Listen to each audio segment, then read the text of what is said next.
So, why am I scraping the paint off this canvas?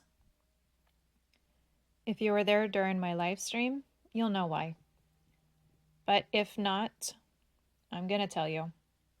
It was my own fault. Previous Monday live streams, we got pictures like these two using dollar store paint, and I love them. However, during last Monday's live stream, I did not properly prepare beforehand. So instead, I thought I would take this opportunity to help others learn from my mistakes. Granted, my live streams on Mondays are all for experimenting and trying brand new things. This just goes to show you not every experiment is going to be amazing, fantastic, fabulous. We are going to get some mud every now and then, and that's exactly what I got last Monday. So my first mistake was right here. My background color, the Craft Smart White, was not watered down enough. You typically want your background color to be the consistency of a melted smoothie, to where it's melted enough to drink, but it's still pretty thick. When it comes to paint consistencies and pour painting, I like my paints to be about the consistency of a melted smoothie or milkshake.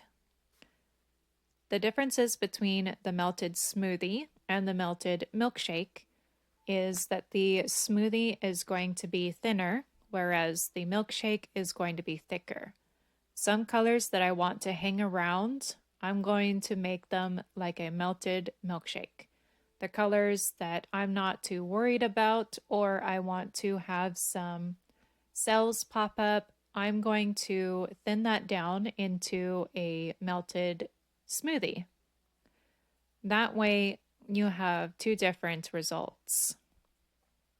Now, here is my third mistake.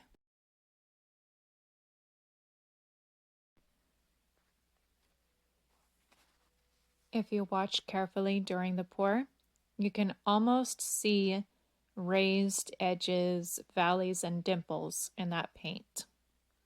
That is exactly what you do not want. Those inconsistencies are like the lumps and chunks in the melted smoothie. And not only that, I lifted up yes, that is a litter scooper. I lifted it up too many times, wiggled it around, and as a result, the paint ended up mixing, and I got mud.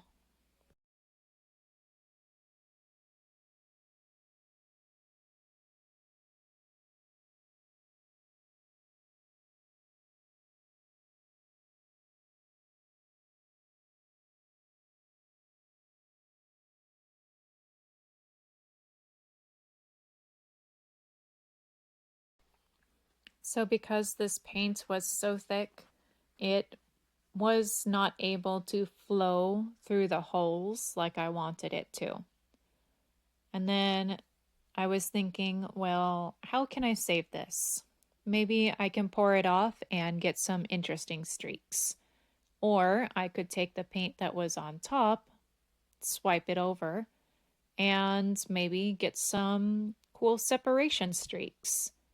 But no, I got more mud.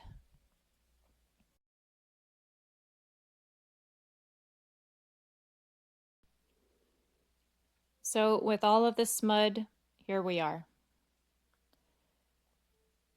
And sometimes it's just not an art day, for me especially. If you struggle with times or days that you want to be artistic, you have artistic creation ready to hit the ground running, and all you get is mud, there is nothing wrong with scraping the canvas, letting it dry, and trying again another day. So that's exactly what I'm doing. keep an eye out for my next live stream post or my next video, and you might see this canvas and you can watch what we do with it. We're all on a budget these days. These are hard times to deal with. And so we got to keep what we've got. We got to do what we can, reduce, reuse, recycle.